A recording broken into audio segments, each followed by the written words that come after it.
Hello बच्चों, welcome to your science class. तो बच्चों, आज हम करने जा रहे हैं पोटेंशियल डिफरेंस के ऊपर बेस्ड कुछ न्यूमेरिकल्स। उसके बाद हम पढ़ेंगे ओम्स लॉ। तो चलिए बिना देरी के स्टार्ट करते हैं। तो देखिए 3 क्वेश्चंस मैंने लिए हुए हैं, वन बाय वन में सारे क्वेश्चन सॉल्व करवाती हूँ। पहला क्वेश्चन है, how much work is done in moving a charge of 2 coulomb across 2 points having a potential difference 12 volt. पिछले वीडियो में आप लोगों ने पोटेंशियल डिफरेंस, वर्क डन और चार्ज में क्या रिलेशन होता है वो सीखा था। तो बस वही रिलेशन यूज करके हमें ये क्वेश्चन सॉल्व करने हैं। तो हमने सीखा था कि potential difference V equal to होता है वर्क डन W और अपॉन चार्ज Q। तो ये रिलेशन आपको पता है। अब देखिए हमारे पास क्या क्या क्वेश्चन में गिवन है। तो क्वेश्चन में गिवन है चार्ज Q दिया हुआ है 2 कूलम, ठीक है, और V भी हमको मालूम है, V है 12 वोल्ट। हमें निकालना क्या है, वर्क डन। वर्क डन हमें निकालना है। तो जो जो वैल्यूज हमें क्वेश्चन में गिवन है वो सारी वैल्यूज हम इक्वेशन में पुट करेंगे तो हमारा क्वेश्चन सॉल्व हो जाएगा। तो नेक्स्ट स्टेप हमारा ऐसा हो जाएगा, वोल्टेज कितना दिया हुआ है 12 वोल्ट। तो 12 इक्वल टू W में फाइंड आउट करना है और Q दिया हुआ है 2। तो अब देखो क्रॉस मल्टीप्लाई हो जाएगा नेक्स्ट स्टेप में, तो हमारी W की वैल्यू आ जाएगी। W इक्वल टू 12 टू जा 24 जूल, ठीक है। तो इसका आंसर हो जाएगा 24 जूल्स। तो चलिए सेकंड क्वेश्चन सॉल्व कर लेते हैं। सेकंड वाला भी इसी फॉर्मूले पे बेस्ड क्वेश्चन है। तो सेकंड क्वेश्चन में क्या बोला है, how much work is done in moving a charge of 2 coulombs from a point at 118 volts to a point at 120 volts. थोड़ा सा अलग है, दोनों पॉइंट का वोल्टेज यहाँ पे दे रखा है। तो हमें पोटेंशियल डिफरेंस निकाल लेना है। देखो सबसे पहले क्या क्या गिवन है वो हम लिख लेते हैं। गिवन में चार्ज दिया हुआ है 2 कूलम, पोटेंशियल डिफरेंस हमें नहीं दिया है, बट दोनों पॉइंट्स के अलग अलग वोल्टेज दिए हुए हैं। तो पोटेंशियल डिफरेंस V हम निकाल लेते हैं, 128 माइनस 118 मतलब 10 वोल्ट।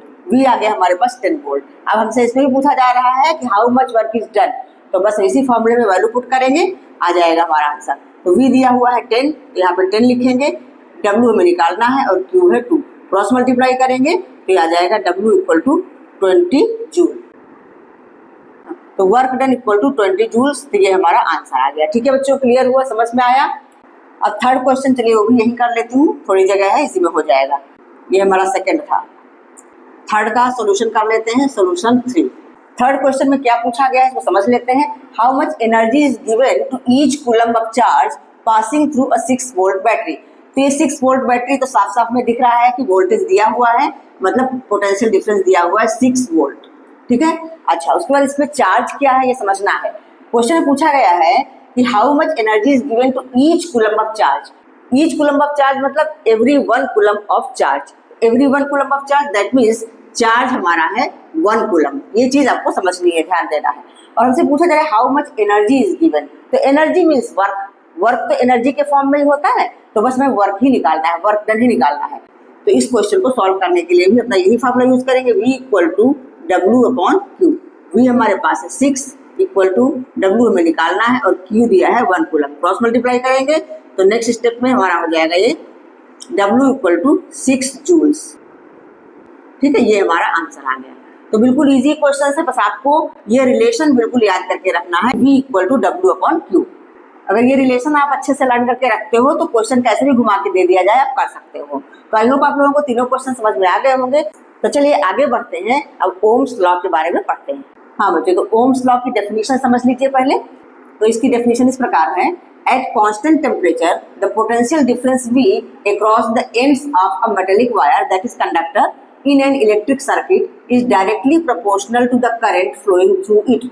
मतलब किसी कंडक्टर में जो पोटेंशियल डिफरेंस होता है वो डायरेक्टली प्रोपोर्शनल होता है उस कंडक्टर में जो करंट फ्लो हो रही होती है उसके डायरेक्टली प्रोपोर्शनल होता है। दैट मीन्स न्यूमेरिकली इसको लिख सकते हैं V is proportional to I। लेकिन यहाँ पे हमें एक चीज का ध्यान रखना है कि temperature remains the same. Temperature same रखना है, कांस्टेंट रखना है।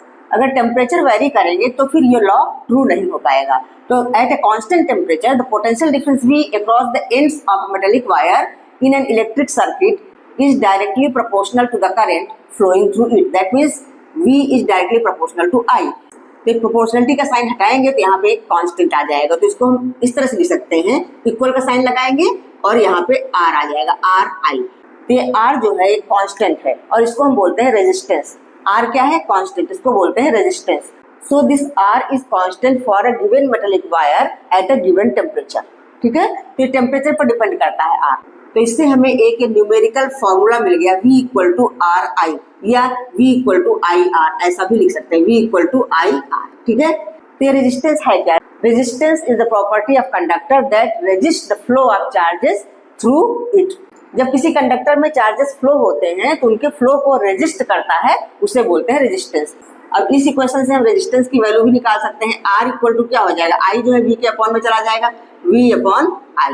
तो देखो एक तो हमारा ये इक्वेशन हो गया, दूसरा हमने ये इक्वेशन पा लिया इसी से। ये सारे इक्वेशंस न्यूमेरिकल सॉल्व करने के काम आएंगे। अब तीसरी वैल्यू भी हम निकाल सकते हैं, करंट की वैल्यू भी हम निकाल सकते हैं। तो I इक्वल टू हो जाएगा V अपॉन R। I की वैल्यू निकालेंगे तो R जो है V के अपॉन में चला जाएगा। तो ये तीन इक्वेशंस आपको मिल गए। इन इक्वेशंस को अगर आप ध्यान से देखें तो हम क्या पाते हैं कि करंट जो है डायरेक्टली प्रोपोर्शनल टू वोल्टेज है, but current is inversely proportional to resistance. यहाँ पर हम इसको ऐसा भी तो लिख सकते हैं, I is proportional to 1 upon R, मतलब current is inversely proportional to resistance. इसका मतलब क्या है? अगर कंडक्टर का रेजिस्टेंस ज़्यादा है तो करंट कम होगा, और अगर रेजिस्टेंस कम है तो करंट ज़्यादा होगा। तो रेजिस्टेंस होता क्या है? करंट के फ्लो को रेजिस्ट करता है, रोकता है करंट के फ्लो को। इसका मतलब अगर कंडक्टर में रेजिस्टेंस ज़्यादा है तो करंट का फ्लो कम होगा, और रेजिस्टेंस कम है मतलब वो कम रोक रहा है, चार्जेस को मूव करने से कम रोक रहा है, तो उस कंडक्टर में करंट ज़्यादा है। तो ये बात ध्यान रखना कि current is inversely proportional to resistance and current is directly proportional to voltage. तो ये रेजिस्टेंस जो है इसकी SI यूनिट होती है ओम, SI यूनिट होती है ओम, और इसको ग्रीक लेटर इस तरह से बनाया जाता है, सिंबल इसका ऐसा होता है ओम, ठीक है। क्योंकि ये पोटेंशियल डिफरेंस और करंट का relationship German physicist Georg Simon Ohm ने डिस्कवर किया था, इसलिए उन्हीं के ऑनर में रेजिस्टेंस की SI यूनिट ओम है, ठीक है। किसी सर्किट में करंट को रेगुलेट करने के लिए without changing its potential difference एक डिवाइस यूज होती है जिसको बोलते हैं वेरिएबल रेजिस्टेंस, वेरिएबल रेजिस्टेंस या rheostat. In electric circuit a device called rheostat is used to change its resistance. Circuit में रेजिस्टेंस को चेंज करने के लिए एक डिवाइस लगाई जाती है, इसको रियोस्टेट बोलते हैं, इसी को वेरिएबल रेजिस्टेंस भी बोलते हैं। तो 1 ओम को हम कैसे डिफाइन करेंगे? देखो R equal to V upon I है, तो 1 ओम रेजिस्टेंस तब होता है जब किसी कंडक्टर के एंड्स का पोटेंशियल डिफरेंस 1 वोल्ट हो और उस कंडक्टर में करंट फ्लो हो रही हो 1 एम्पियर, 1 एम्पियर की करंट फ्लो हो रही हो, तब उस कंडक्टर का रेजिस्टेंस होता है 1 ओम।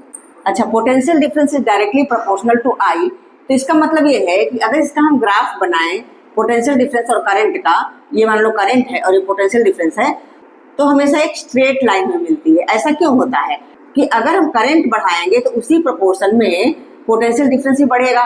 तो ये पॉइंट्स ऐसे आएंगे कि अगर उन पॉइंट्स को ज्वाइन करेंगे तो हमेशा स्ट्रेट लाइन आती है। तो ये चीज़ हमेशा याद रखना कि करंट और पोटेंशियल डिफरेंस का ग्राफ बनाया जाएगा तो हमेशा स्ट्रेट लाइन शो करेगा। तो आई होप आप लोगों को ओम्स लॉ अच्छे समझ में आ गया होगा। तो आज इतना ही। अब नेक्स्ट वीडियो में ओम्स लॉ पे बेस्ड न्यूमेरिकल क्वेश्चंस भी करवाऊंगी, उसके बाद फिर चैप्टर में आगे बढ़ेंगे। सो आई होप आप लोगों को वीडियो अच्छा लगा होगा, समझ में भी आया होगा। अगर आपको वीडियो अच्छा लगा है तो लाइक करिए, अपने फ्रेंड्स को भी शेयर करिए और सब्सक्राइब कर लीजिए। फिर मिलती हूँ नेक्स्ट वीडियो में, वोल्टेज, करंट एंड रेजिस्टेंस पे बेस्ड न्यूमेरिकल सॉल्व करेंगे और उसके बाद अगले टॉपिक की ओर बढ़ेंगे। तब तक पढ़ते रहिए, स्वस्थ रहिए, मस्त रहिए। Bye bye.